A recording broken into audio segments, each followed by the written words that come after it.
Objeto. SCP-207. Botellas de cola. Clasificación. Seguro.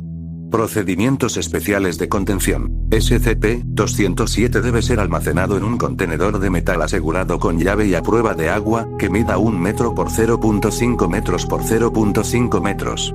La llave debe ser otorgada al investigador encargado del área de biocontención del sitio. SCP-207 debe ser mantenido dentro de esta área permanentemente, y todo personal que ingrese a la misma debe ser revisado en busca de cualquier alimento o bebida, en adición a cualquier otra búsqueda que sea necesaria. Todo personal que sea visto ingiriendo a SCP-207-1 debe ser retenido para futuros estudios, con todas las autorizaciones de nivel de la Fundación removidas. Todas las máquinas expendedoras en el sitio deben dispensar solo bebidas carbonatadas de color claro. Cualquier variación que no sea transparente debe ser investigada inmediatamente.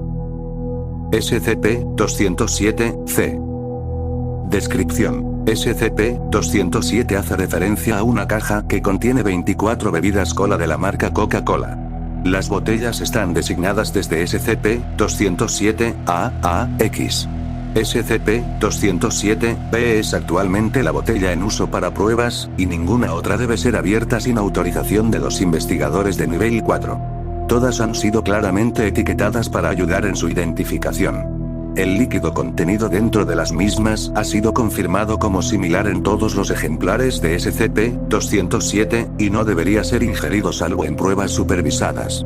Este líquido ha sido clasificado como SCP-207-1, y debe ser tratado como un riesgo químico de clase 2. SCP-207-1 no parece alterarse con la edad. Sin embargo, la botella en uso para pruebas debe tener su tapa protectora puesta, excepto al quitar líquido para pruebas. Las espectroscopías de masa y los exámenes químicos han mostrado concentraciones de cafeína y azúcares, tanto naturales como artificiales, mayores que lo normal, junto con censurado. El efecto práctico de esto es que cuando un sujeto bebe SCP-207-1, efectivamente ya no requerirá descanso ni horas de sueño, ni tampoco intentará dormir o descansar.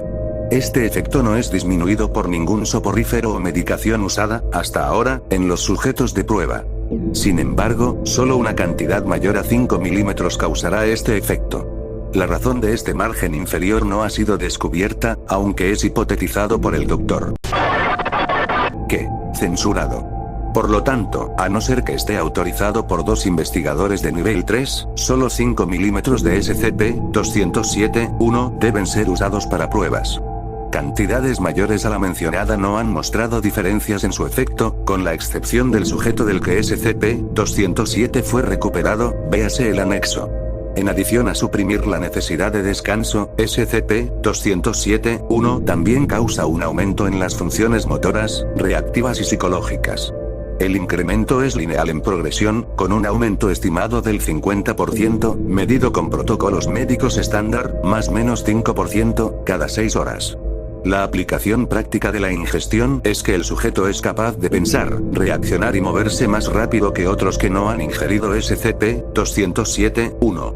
Los exámenes de aptitud mental muestran que el cociente intelectual del sujeto aumenta en línea con otros incrementos. Sin embargo, SCP-207-1 no altera el cuerpo de los sujetos afectados. La fisiología permanece inalterada, y como tal, raramente acompaña el incremento en la actividad. Ningún sujeto ha sobrevivido más de 48 horas durante las pruebas, con las causas de muerte variando desde falla masiva de órganos internos hasta desangramiento, debido a rupturas masivas de arterias. Los sujetos, además, comienzan a manifestar estrés después de aproximadamente 24 horas, realizando usualmente cada movimiento de forma en extremo cuidadosa, a los fines de evitar accidentes.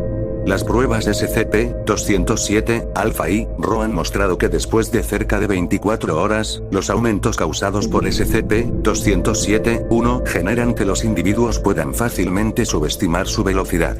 Más específicamente, en la prueba SCP-207-Rho, el sujeto de prueba fue capaz de escapar del área de contención, a pesar de una pared de 5 metros. Sin embargo, esto causó que la estructura ósea interna del mismo. Datos borrados. Anexo. SCP-207 fue recuperado de la universidad. Tras reportes del estudiante pasando de notas deficientes en todas las áreas, incluyendo deportes físicos, a las marcas percentiles más altas, y batiendo récords de desempeño en áreas físicas.